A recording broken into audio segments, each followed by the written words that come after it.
Karena apa ya, keris adalah salah satu warisan budaya yang sampai saat ini itu masih banyak yang menentang, masih dianggapnya mendekat. Bicara keris berarti mendekat kepada kemusyrikan. Nah, ini kan yang dianggap jadi musuhnya masih banyak. Musuhnya. Iya. Sebetulnya musuhnya apa sih? Musuhnya adalah pemahaman. Saya yakin kok mereka yang seperti itu adalah orang-orang yang belum paham tentang keris saja. Iya. Nah, dalam hal ini saya bersama teman-teman saya yang kebetulan juga adalah warga Guramas yang selalu mendorong saya untuk membangun sebuah rumah pusaka, yaitu pertama adalah Bapak Kilan, ketua Guramas itu sendiri, lalu ada Bu Ari juga, lalu ada Mas Yayo yang kebetulan nggak bisa hadir. Mereka inilah teman-teman yang mendorong saya untuk membuat sebuah rumah pusaka, di mana rumah pusaka itu dengan memiliki tujuan adalah memberikan edukasi tentang budaya keris yang selama ini masih banyak yang belum paham.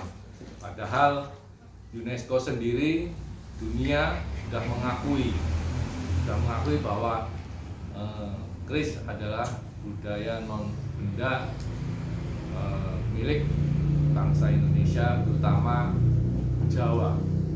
Nah, inilah yang saya harap juga kami mendapat dukungan dari teman-teman yang lain agar budaya keris ini juga bisa diterima oleh banyak orang.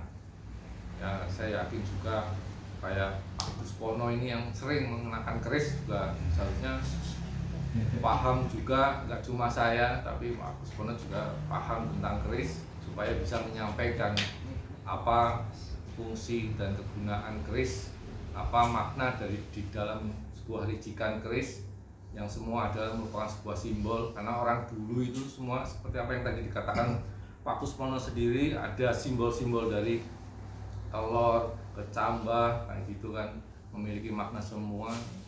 Itu sama juga pada sebuah keris pun memiliki simbol dan ada maknanya. Tidak lepas juga tadi ada golong gilik ya, Pak. Itu di keris juga ada itu. Gandik itu kan gilik itu artinya. Gandik itu alat buat ini apa nulis anu. Buat itu. Nah, itu kan bentuknya gilik gitu. Nah, sama, maknanya juga sama sebenarnya. Jadi sebetulnya orang dulu kenapa banyak menggunakan simbol itu adalah tujuannya buat mudah diingat, yang pertama. Yang kedua adalah buat mereka yang tidak bisa baca tulis tetap bisa paham. Karena dengan baca tulis mungkin zaman dulu banyak yang nggak bisa baca gitu. Jadi dengan simbol-simbol itulah lalu kita menurunkan ajaran-ajarannya agar kita bisa paham dan bisa diteruskan kepada anak cucunya. Itu lebih mudah dibanding dengan tulisan. Ya, sekarang banyak tulisan serat-serat Jawa, kita pasti banyak yang nggak paham. Mungkin yang paham di sini cuma Pak Asri nih yang dekat dengan pedalangan. Nah, ini itulah keresahan saya, di mana sampai hari ini keris sangat sulit untuk bisa diterima banyak orang. Dan mudah-mudahan dengan pertemuan ini terus muncul keinginan tahuan kita tentang budaya keris, agar bisa lebih dipahami, bisa lebih diterima, gak hanya sekedar punya buat gagah-gagahan, tapi bisa menjadikan sebuah simbol, sebuah kepribadian kita sebagai orang Jawa, di mana kita nggak hanya memiliki tapi bisa mengimplementasikan makna dari sebuah ricikan di dalam keris itu ke dalam kehidupan kita bermasyarakat. Nah, di dalam ricikan keris itu sangat banyak mengandung ajaran hidup. Nah, ini saya nggak ada kerisnya, jadi saya nggak bisa nunjukin dan ngomong. Karena saya yakin saya ngomong contohnya aja condong leleh. Condong leleh apa sih? Kan gitu. Mungkin tapi kalau ada ada bendanya saya bisa menjelaskan ya. Condong leleh itu adalah kemiringan pada sebuah keris yang dimana keris itu asimetris, tidak simetris. Condong leleh itu mengajarkan kepada kita bahwa orang Jawa itu harus condong leleh, yaitu tunduk dan hormat. Tunduk kepada siapa dan hormat kepada siapa. Yaitu tunduk kepada yang maha kuasa, hormat terhadap sesama. Di kedua belah sisi keris tajam yang maknanya adalah kita seorang orang Jawa harus mau menajamkan pikir dan hatinya. Jadi harus olah pikir dan olah rasa, jangan cuma pikirnya saja, tapi juga harus rasanya. Nah itu mungkin itu kalau itu bisa lah kita membayangkan ya. Tapi kalau yang lain kembang kacang, di situ ada kembang kacang, pasti nggak kebayang nih kembang kacang kayak apa gitu. Tapi di situ kembang kacang itu menunjukkan makna bahwa kacangnya itu kembang kacang panjang. Jadi bentuknya kayak belalai, melungker gitu.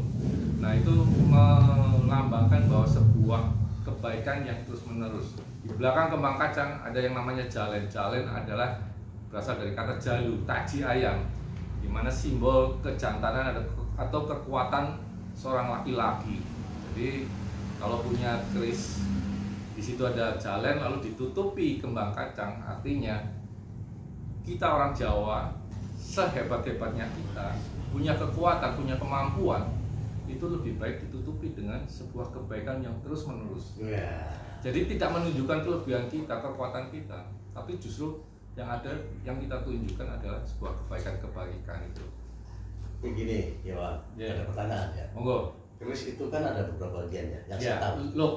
Look ya. Namanya look. Nah, monggo dijabarkan mungkin dari masing-masing makna daripada look tersebut itu.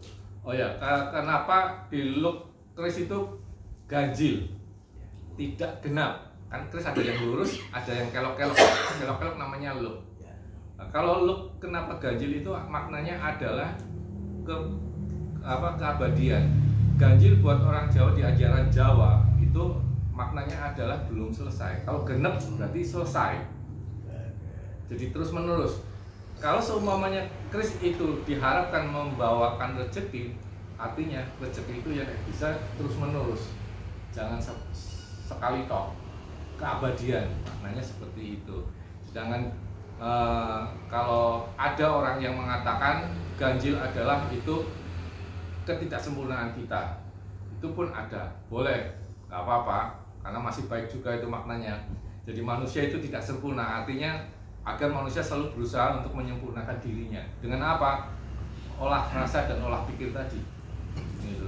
Dan sebetulnya kalau di bawahnya bisa lagi disebutkan juga filosofi di bagian itu kan namanya rijikan, di mana ada sokok, ada janul, itu lalu ada greneng itu kan kayak greneng itu kan suara hati, gitu ya.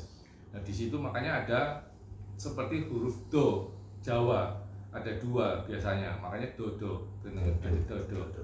Nah itu ada sebetulnya itu. Kalau greneng itu pada belakang bawah itu ekor itu kan ada kayak bentuk ukir-ukir itu, itulah yang namanya greneng itu. Sebenarnya banyak lagi sih. Oh iya. Memang kalau kita bicara keris nggak bisa selesai di acara kali ini. Iya. Ada lanjutannya nanti. Bawa keris sekalian. Oh ya nanti ya. Iya.